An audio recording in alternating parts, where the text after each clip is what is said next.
kan kita waktu mempelajari itu sebaik-baik laki-laki sholat fardunya di masjid dan sholat sunnahnya di rumah. Nah kan biasanya ada kayak subuh kan ada qobliyah subuh tuh Ustaz, yang apa namanya yang sholat sebelum sholat fardu. Kalau misalnya saya sholat qobliyah subuhnya di rumah, nggak kekejar takbiratul ihramnya tuh Ustaz sama imam. Nah ini afdolnya mana nih? Kita bareng takbiratul ihram sama imam atau kita sholat qobliyah di rumah dulu tapi ketinggalan takbiratul ihramnya? Hadis yang setelah sholat asar atau sholat subuh itu kan udah nggak ada. jatuhnya kan waktu yang diharamkan itu. Saya sholat subuh nih udah selesai atau Iya. sholat asar udah selesai, Iya. tiba-tiba ada orang yang ngajak lagi sholat nih. Nah ini Iya. pakai hadis yang mana nih? Pakai hadis yang ini saya temenin dia sholat atau untuk menghindari pandangan ain? Boleh nggak sih kita menutupi kelebihan kita? Jadi di kantor ini di kantornya dia ini dia dinaikin gajinya Ustaz, tapi nggak semua orang dinaikin gajinya gitu.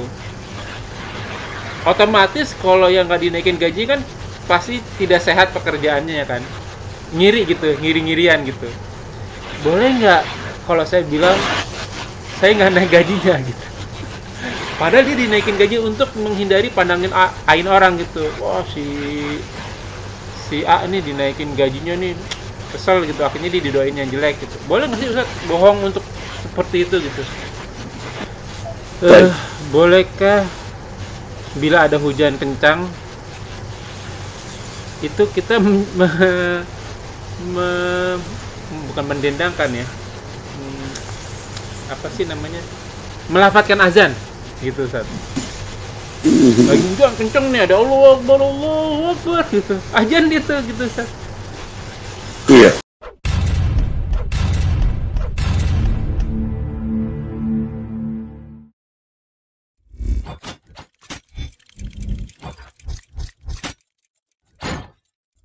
La ilaha illallah Muhammadun Rasulullah alaihi salatullah wa alihi wal ahibba.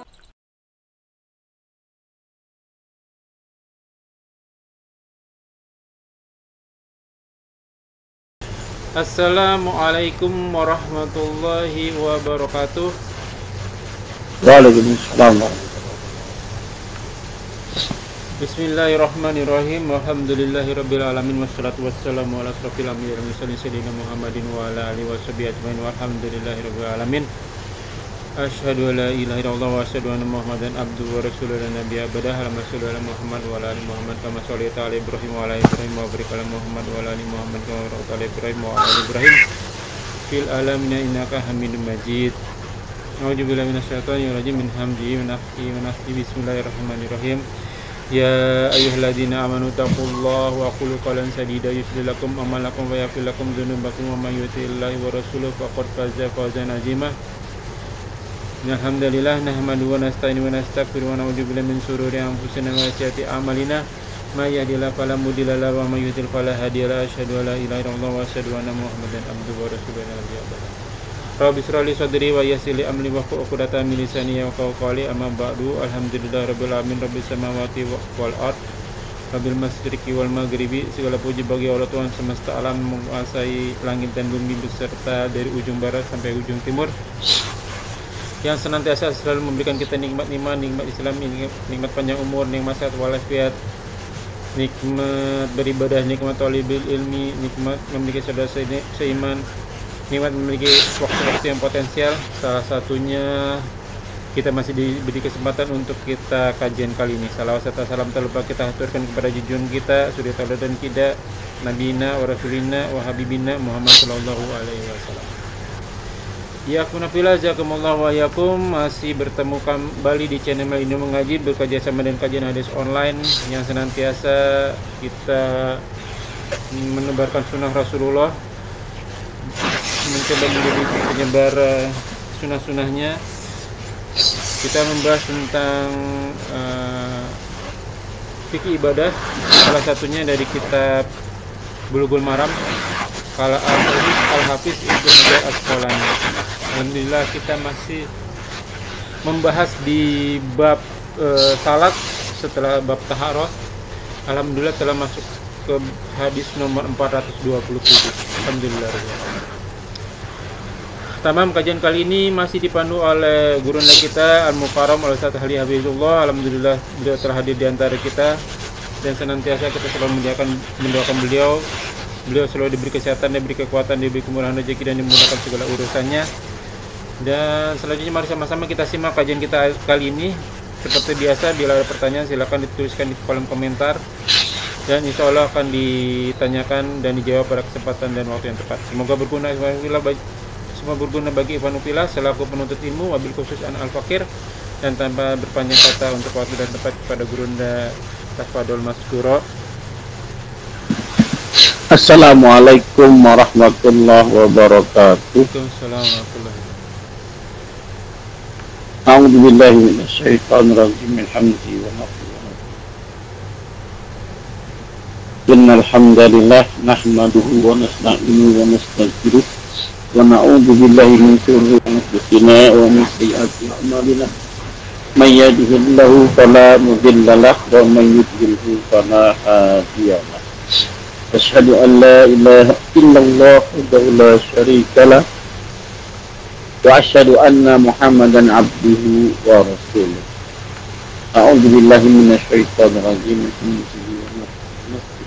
Ya ayyuhalladzina amanu taqullaha haqqa tuqatih wa la tamutunna illa wa antum muslimun. A'udzu billahi. Bismillahirrahmanirrahim. Ya ayyuhan nasu taqu rabbakum alladzi khalaqakum min nafsin wahidah wa khalaqa minha zawjaha wa batha minhuma rijalan katsiran wa nisaa'a wattaqullaha alladzi tasaaluna bihi wal arham innallaha kana 'alaykum raqiba. Allahumma shalli ala Muhammad wa ala alihi wa sahbihi wa man tabi'ahum bi ihsanin ila yaumil qiyamah. Aina asqal hadis kitabullah wa khairul hadi hadi Muhammad sallallahu alaihi wasallam. Wal umuri muhdatsatuha wa kullu muhdatsatin bid'ah wa kullu bid'atin dhalalah wa kullu dhalalatin. Bismillah, silakan dibuka kitab Bulughul Maramnya. Masih kitab shalah, babu salatul jamaah, babu salatul jamaah wal imamah. Ya, di kitab saya 425, nggak tahu yang lain ya. Wa anhu, masih dari anhu itu masih kembali ke hadis yang di atas ya. Berarti Abu Hurairah radhiyallahu anhu, semoga Allah meridhoinya, qala, dia telah berkata, qala Rasulullah, telah bersabda Rasulullah sallallahu alaihi wasallam, afqalus shalah alal munafikin. Afqalu wajarnya af'alu, yang berarti paling atau lebih ya. Afqalu berat, berarti paling berat atau lebih berat, yang paling berat, yang lebih berat ya. Salat yang paling berat, salat yang lebih berat, alal munafikin, atas mereka orang-orang munafik,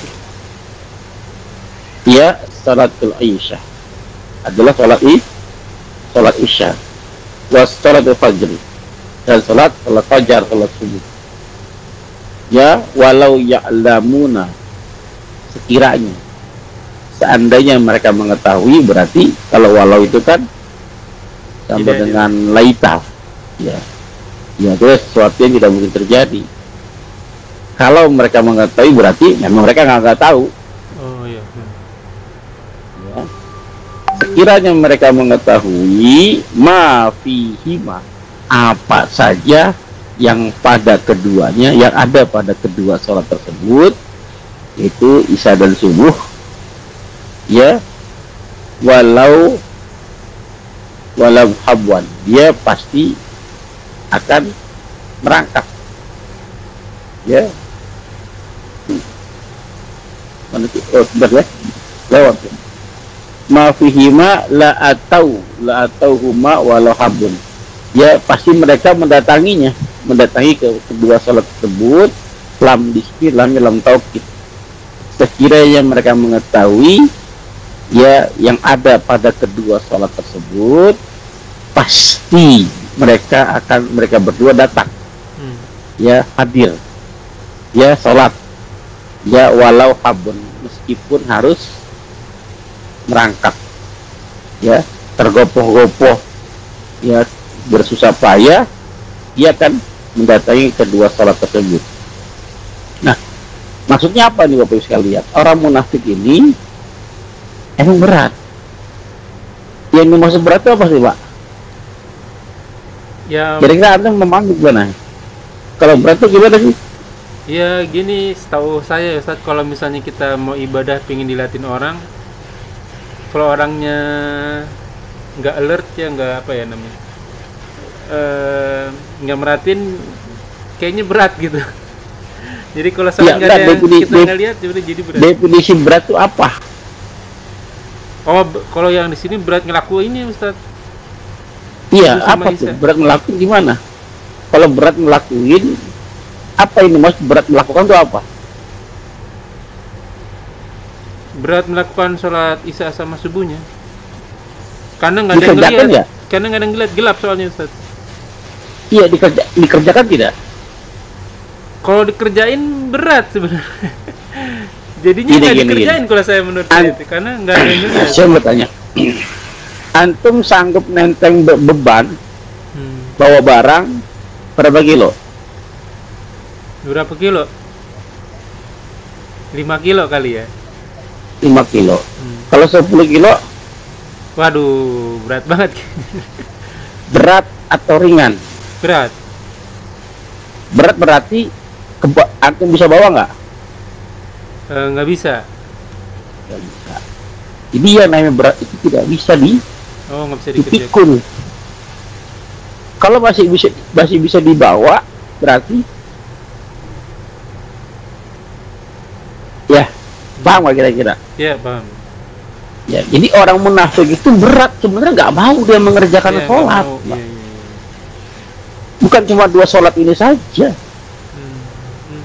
Ya, berat bagi orang munafik, semua sholatnya nggak bahkan yang mana saja mereka nggak beriman sebenarnya, karena ada sekitar ya orang-orang beriman, dia ngaku beriman. Sebenarnya dia nggak mau. Berat ucapin iman itu berat. Qalu amanah. Dia bersama orang-orang yang beriman. Bila nggak ada, mereka kembali. Udah hanya mengolok-olok saja, jadi berat. Arti berat sebenarnya dia nggak mau melakukannya.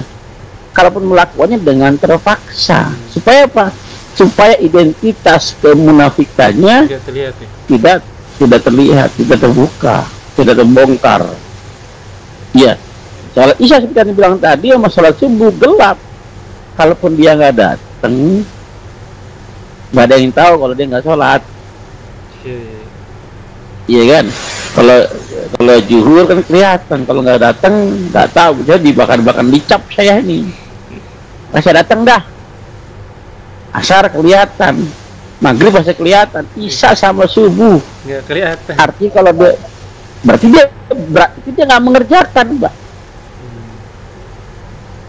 Karena poinnya apa? Poinnya dia itu kalau ngerjain harus kelihatan. Iya. Mereka ngapain saya sholat subuh sama isya, orang nggak ada yang lihat.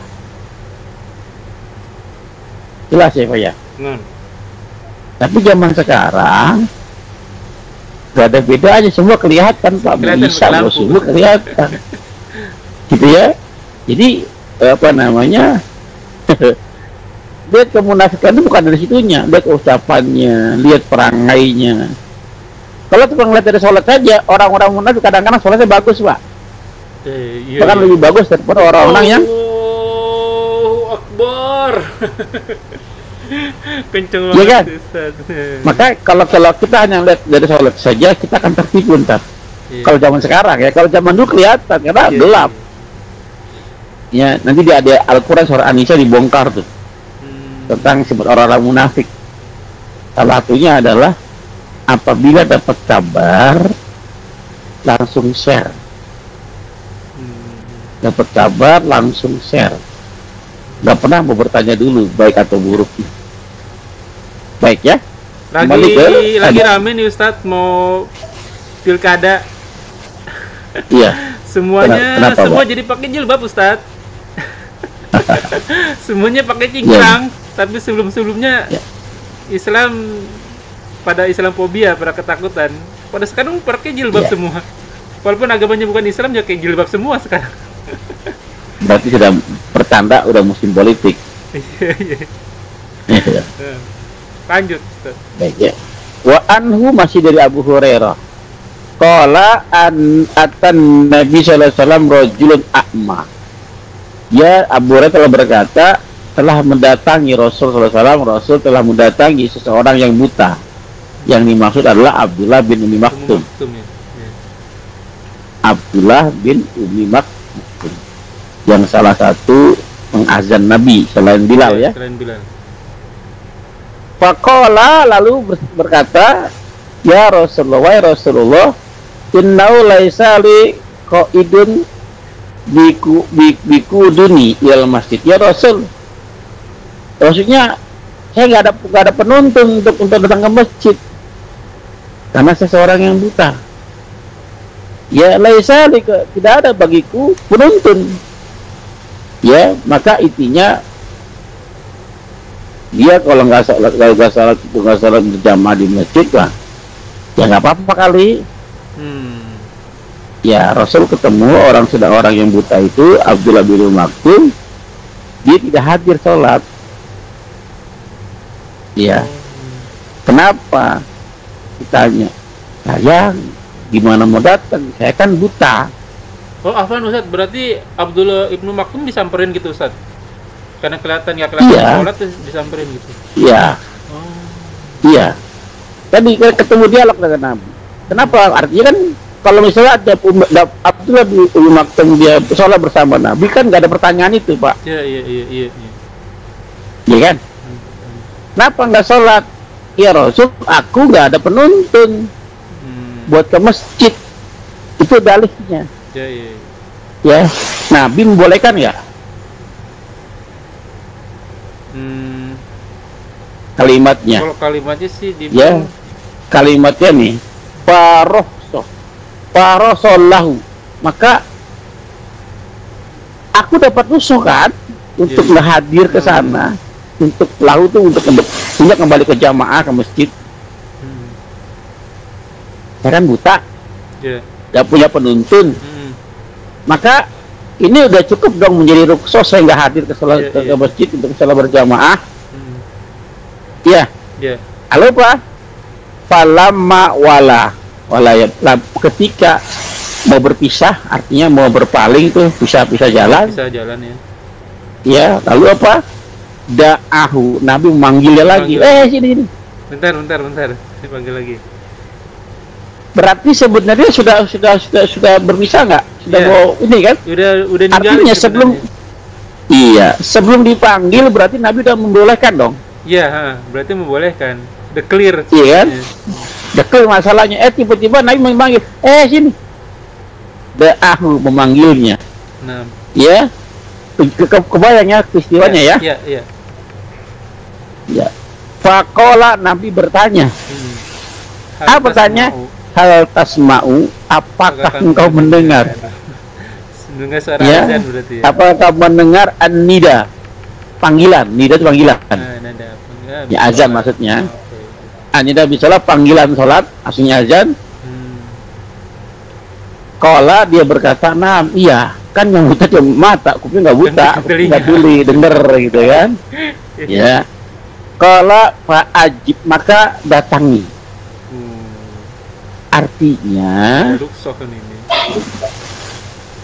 Artinya ya di sahih ini Muslim ya. Muslim. Ada sahih.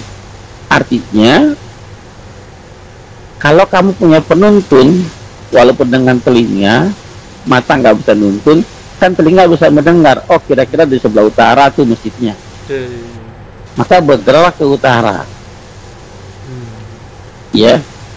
Berarti sebenarnya boleh nggak sholat ini menandakan banyak orang mengartikan inilah ada salah satu dalil mewajibkan sholat berjamaah.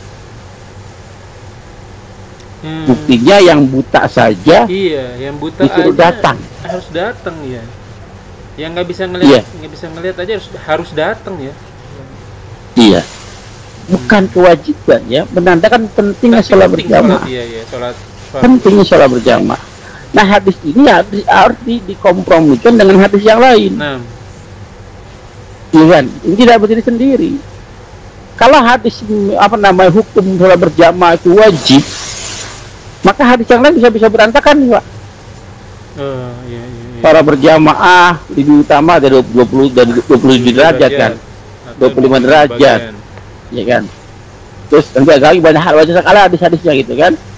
Artinya hanya kalau mengangkat hadis ini satu jadi wajib, maka mengorbankan hadis yang lain. Iya. Jelas ya? Iya. Maka ini menunjukkan pentingnya sholat berjamaah. Karena saking pentingnya, ya hadir datang. Kalau misalnya wajib berjamaah, dia nggak mungkin Nabi nyuruh sholat berjamaah di masjid Nabi. Ya sholatnya di sekitar rumahnya. Iya. Ya kalau ada masjid ya sholat di masjid itu. Ya jelas ya Pak ya. Jelas. Mau bertanya itu nggak atau kita lanjut? Lanjut Ustaz. Baik.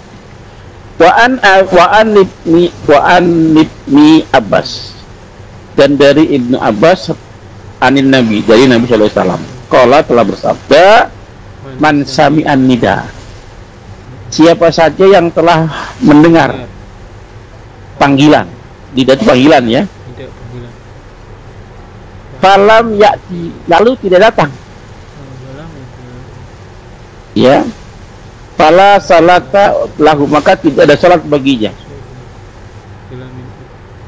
bila min uzur, kecuali bagi siapa yang punya uzur, sakitkah ya, atau uzur yang lain. Rawi Ibnu Majah wa Daraqutni wa Ibnu Hibban wal Hakim wa isnadu ala syarti Muslim, syaratnya ya dari syarat Muslim, artinya hadis ini menurut sanad Imam Muslim. Ya, akan tapi rojau ba'duhum waqfahu, sebagian dari mereka merojihkan ke mauqufnya, artinya sebagian ulama menganggap hadis ini mauquf. Hadis mauquf apa Pak? Cuman sebagian sahabat aja ya Ustaz. Hadis mauquf itu hadis yang sanadnya sampai sahabat. Iya, sahabat. Tidak sampai ke Nabi, perkataan sahabat. Dalam hal ini adalah perkataannya Ibnu Abbas. Kata Ibnu Abbas, saya dapat dari Nabi, di perkataan Ibnu Abbas. Nah, itu namanya mauquf. Kalau marfu lawan mauquf, marfu terangkat, ucapannya benar dari Nabi. Ya. Nah, hadis mauquf bisa sahih, bisa dhaif. Oke. Ya, tinggal dicek aja perawinya, sanadnya bertentangan isinya, matanya bertentangan dengan Al-Quran, dengan hadis-hadis yang lebih kuat. Ya, tidak bertentangan maka sahih gitu kan. Nah, hadis mauquf tapi sahih. Ya, sebagian lagi menganggap hadis ini sahih.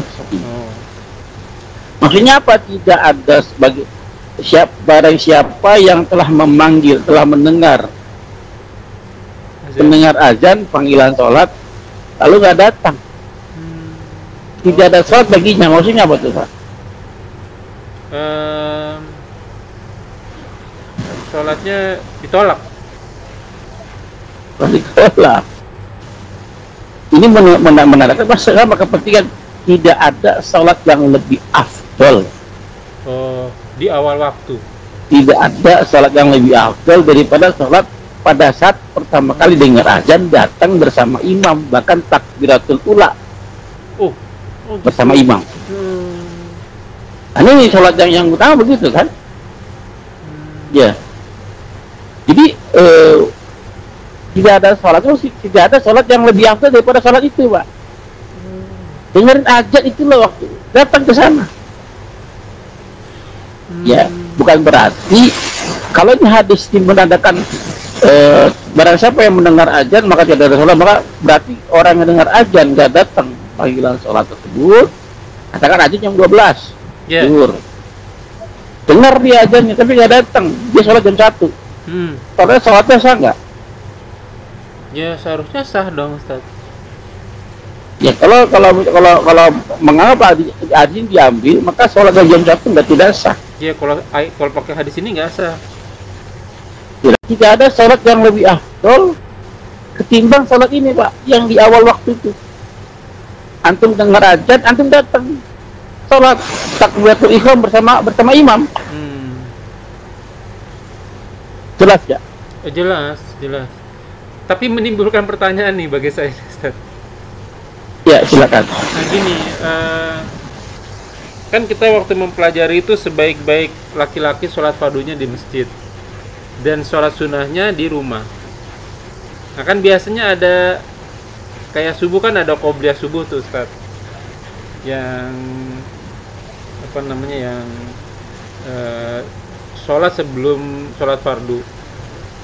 Kalau misalnya saya sholat qobliyah subuhnya di rumah, nggak kekejar takbiratul ihramnya tuh, Ustaz, sama imam. Nah ini afdolnya mana nih? Kita bareng takbiratul ihram sama imam, atau kita sholat qobliyah di rumah dulu tapi ketinggalan takbiratul ihramnya? Baik, yes, dua-duanya dikerjakan ya. Sebaiknya dua-dua dikerjakan. Tapi inilah PR kita bersama.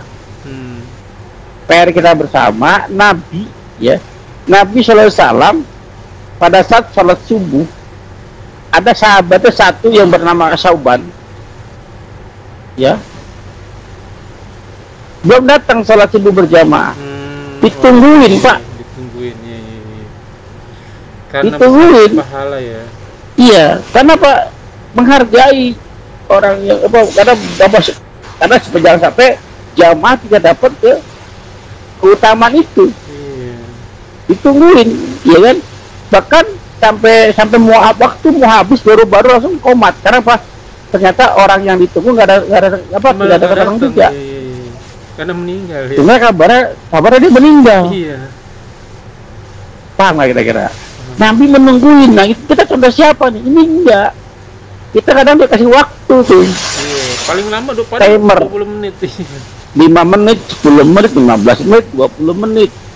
Dikasih timer. Kenapa? Kan pada kerja ya. Kerja diutamakan. Dunia lagi.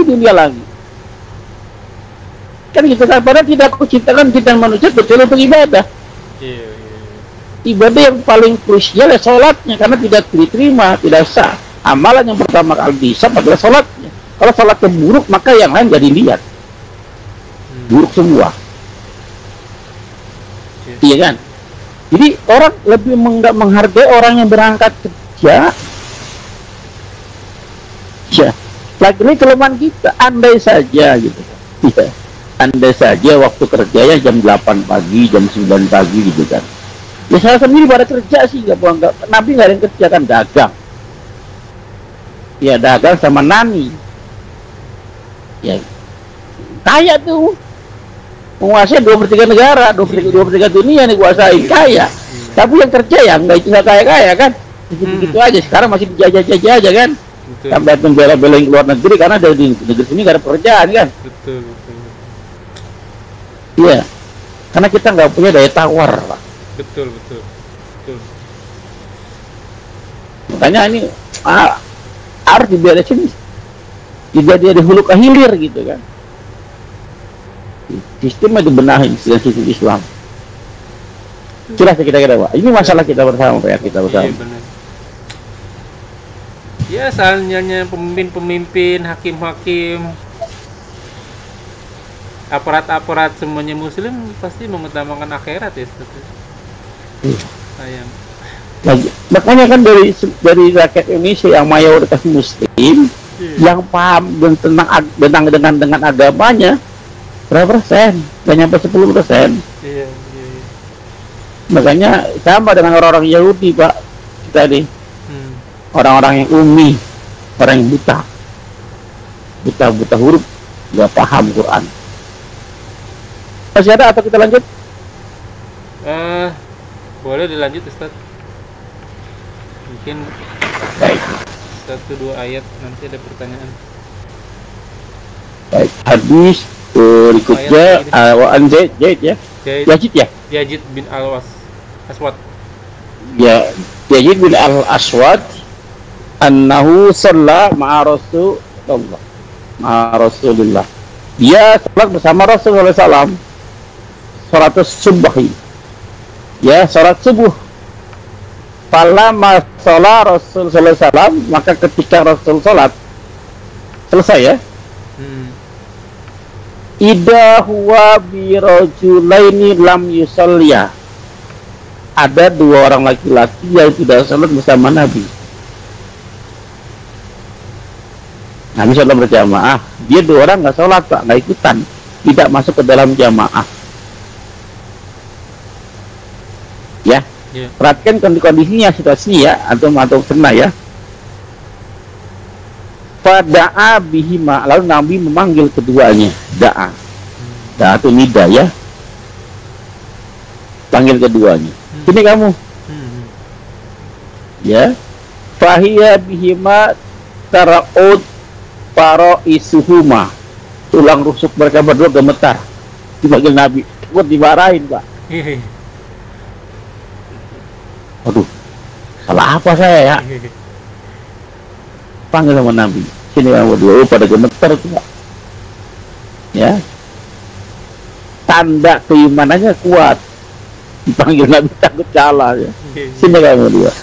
Ya. Faqala lahuma, lalu Nabi bersabda kepada keduanya tadi. Ya, kepada mereka berdua, mana'akuma. Mana'atu menahan. Apa yang telah menahan kalian berdua?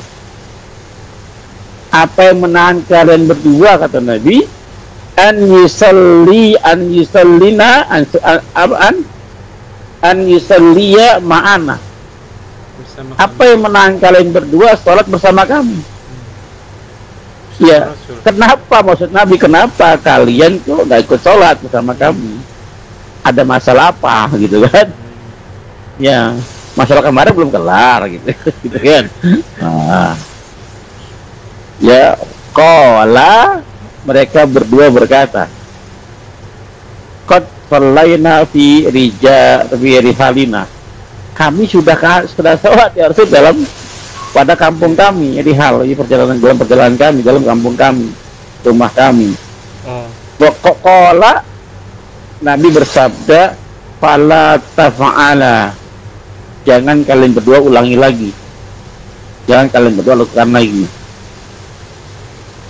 Ya, idza shalaituma, apabila kalian berdua telah sholat. Ya, fi rihalikum, di rumah-rumah kalian berdua, di tempat-tempat kalian berdua. Ya, summa adraktuma, lalu kalian berdua mendapatkan ya al-imam, seorang imam, walam yusalli, dan dia belum sholat. Ya, fasalliya ma'ahu, maka sholatlah bersamanya, bersama yang tersebut. Fa innaha, maka sesungguhnya dia, lakuma, bagi kalian berdua, nafilatun, adalah tambahan, nafilah, sunnah. Menjadi sholat, walaupun dia sudah sholat di tempatnya. Pada saat datang lagi ada sholat berjamaah, datang lagi masuk ke dalamnya sholat berjamaah, ikut sebagai tambahan. Ini menjadi hukum karena Nabi telah berucap, antum udah sholat zuhur itu berjamaah, tiba-tiba antum ke rumah aneh nih, ke rumah saya gitu kan. Ya, karena sholat zuhur kan panjang gitu kan, atau mungkin safar atau bagaimana gitu kan, datang lagi sholat berjamaah, ikut masuk ke dalam, ada iman, datang ke dalam, masuk ke dalam jamaah, menjadi makmum, sholat lagi. Ya, maka itu sholat yang kedua menjadi nafilah, menjadi tambahan, menjadi ibadah sunnah. Ya orang-orang bilangnya sedekah sholat. Ya begitu pula sebaliknya. Antum sudah sholat berjamaah bersama imam. Lalu datang sama orang-orang berdatang ke masjid antum. Belum sholat. Temani dia sholat. Ya supaya dia dapat berjamaahnya. Antum yang sholat kedua dapat sedekahnya, pahala sunafilahnya. Jelas tak? Jelas. Tapi ini berbentuk antum sudah sholat di rumah masjid. Sholat maghrib, sholat zuhur, pulang ke rumah, itu belum sholat. Sholat lagi, imam istrinya. Lagi jamaahnya kan? Ya. Enggak juga, nggak apa-apa ya. Tapi bagaimana halnya kalau hadis yang setelah sholat asar atau sholat subuh itu kan udah nggak ada. Jatuhnya kan waktu yang diharamkan itu. Saya sholat subuh nih udah selesai atau sholat asar udah selesai. Tiba-tiba ada orang yang ngajak lagi sholat nih. Nah ini pakai hadis yang mana nih? Pakai hadis yang ini saya temenin dia sholat atau saya diharamkan waktu sholat tadi? Apabila perintah ketemu dengan larangan di waktu yang sama, maka larangan didahulukan. Didahulukan. Artinya ini, sholat subuh nih, antum udah sholat subuh, ya kan? Ya ada orang baru datang, ya kan? Kalau sholat lagi bareng kan jadi ada sholat sunat, ada sholat lagi setelah sholat subuh kan? Setelah sholat subuh ya. Ketemu larangan kan? Iya. Maka untuk waktu-waktu ini antum jangan. Oke. Atau sebaliknya, antum yang udah sholat nih, udah sholat subuh nih, ya datang sampai di tempat lokasi masih temen antum gitu kan, baru berjamaah, antum jangan masuk, karena antum udah sholat subuh, apabila larangan didahulukan karena ini ada larangan di situ. Siap. Jelas Pak? Perintah ketemu larangan, dahulukan larangan berarti itu ya. Larangan.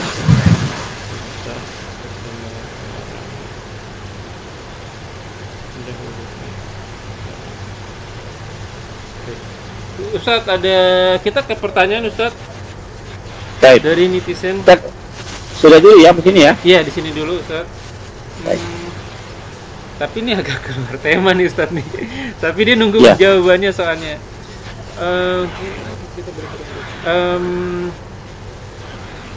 Tapi dia nggak mau disebut namanya nih Ustaz. Untuk menghindari pandangan ain, boleh nggak sih kita menutupi kelebihan kita? Jadi di kantor ini, di kantornya dia dinaikin gajinya Ustaz. Tapi nggak semua orang dinaikin gajinya gitu. Otomatis kalau yang nggak dinaikin gaji kan pasti tidak sehat pekerjaannya ya kan. Ngiri gitu, ngiri-ngirian gitu. Boleh nggak kalau saya bilang saya nggak naik gajinya gitu. Padahal dia dinaikin gaji untuk menghindari pandangan ain orang gitu. Wah si A nih dinaikin gajinya nih, kesel gitu, akhirnya dia didoain yang jelek gitu. Boleh nggak sih Ustaz bohong untuk seperti itu gitu? Bohong bagaimanapun disalahkan ya. Tuh.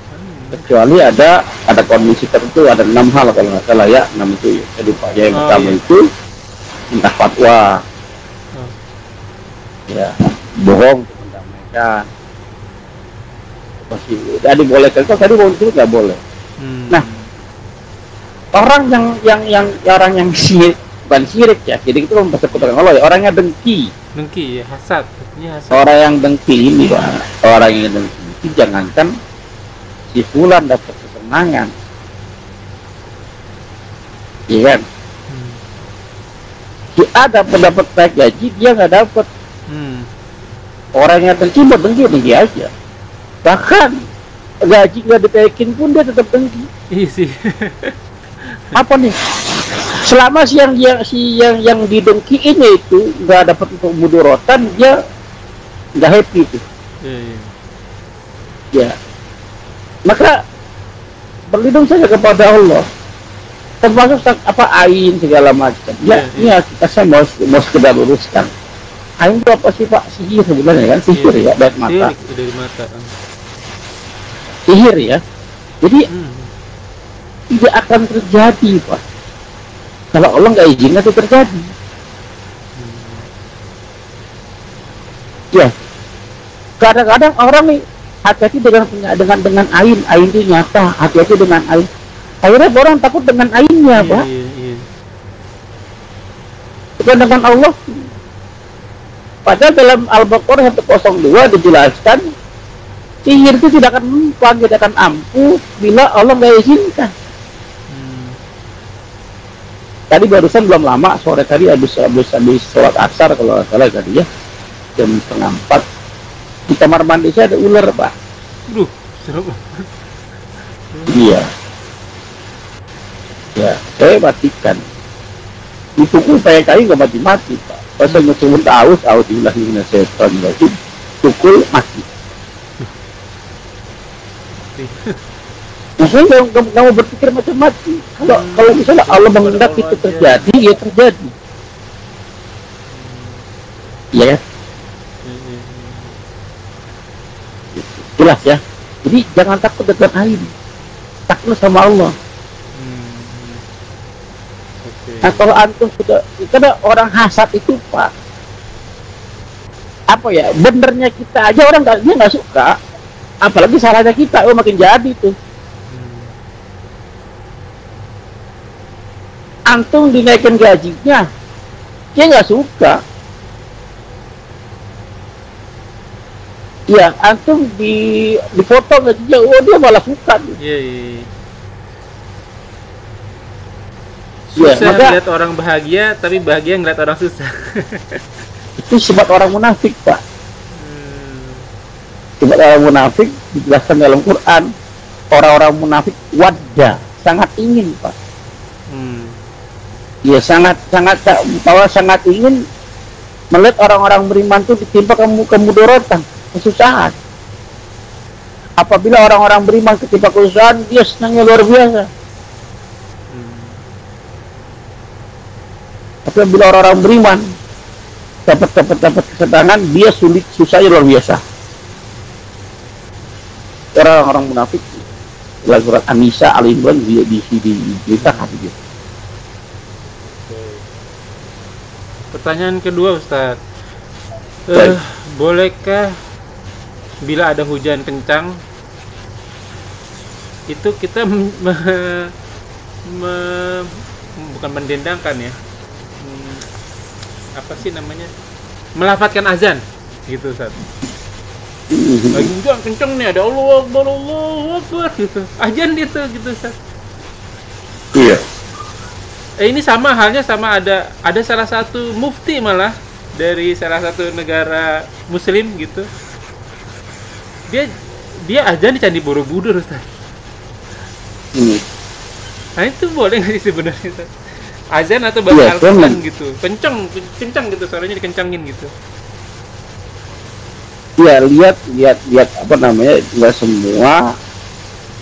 Jadi gini, azan itu lihat posisinya, peruntukannya.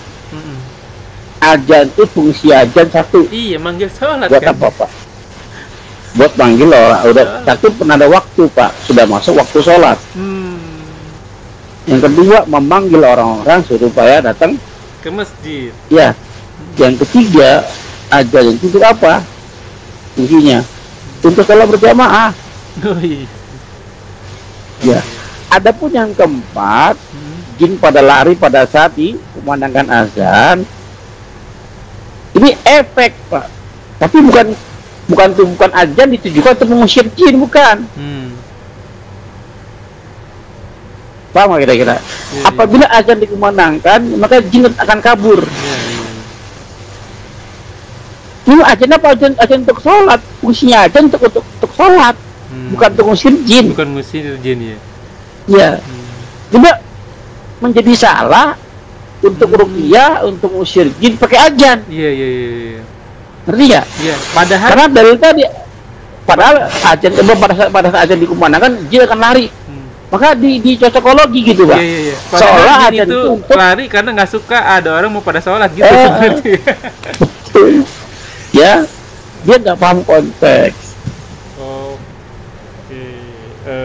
Jelas ya? Jelas. Nah, yang terakhir tapi mungkin ini di waktu yang akan datang ini agak berat nih Ustadz nih. Tentang sejauh mana agama melarang musik nih. Tapi nanti deh ke depannya ya. Karena waktu saya ngobrol sama Ustadz itu Ustadz ada satu kalimat yang kurang bagus lah gitu. Tapi sebelumnya kan kita telah membahas tentang musik yang lebih banyak positifnya sebenarnya gitu. Nanti itu di lain waktu lah Ustadz ya. Kita sampai di sini dulu Ustadz. Karena Ustadznya ada tamu. Insya Allah kita lanjut lagi di lain waktu. Ya, kemudian jazakumullah wa yakum. Semoga apa yang kita bahas menjadi ladang amal buat kita. Semoga majelis ini diberkahi. Semoga amal yang kita kerjakan dan yang akan kita kerjakan diterima oleh Allah Subhanahu wa taala dan menjadi ladang amal taman kita di akhirat kelak. Mengikuti firman Allah dalam surat Al-Kahfi surat 17 ayat 29. Wa qulil haq min rabbikum faman sa'a falyu'min wa man sa'a falyakfur. Barang siapa yang ingin beriman silakan beriman, barang siapa yang kafir silakan kafir. Dan semua akan diminta tanggung jawabnya, semua akan ada masa expired date-nya, ada masa berlakunya, kuluman aliyafan, semua kita akan binasa. Dan sabda Rasul kita, umur umatku tidak jauh dari 60 sampai 70 tahun saja, maka siapa diri kita sebelum dihisab olehnya. Semoga segala kesalahan dimaafkan, diampuni, dan diganti pahala yang berlipat-lipat ganda dengan kemahamurahannya. Kita tutup dengan kafaratul majelis. Subhanakallahumma wa bihamdika asyhadu an la ilaha illa anta astaghfiruka wa atubu ilaik. Wa akhiru da'wana wa billahi taufiq wal hidayah. Wassalamualaikum warahmatullahi wabarakatuh. Rabbana taqabbal minna innaka antas. Waalaikumsalam. Syukran jazakallahu khair Ustaz. Assalamualaikum. Assalamualaikum.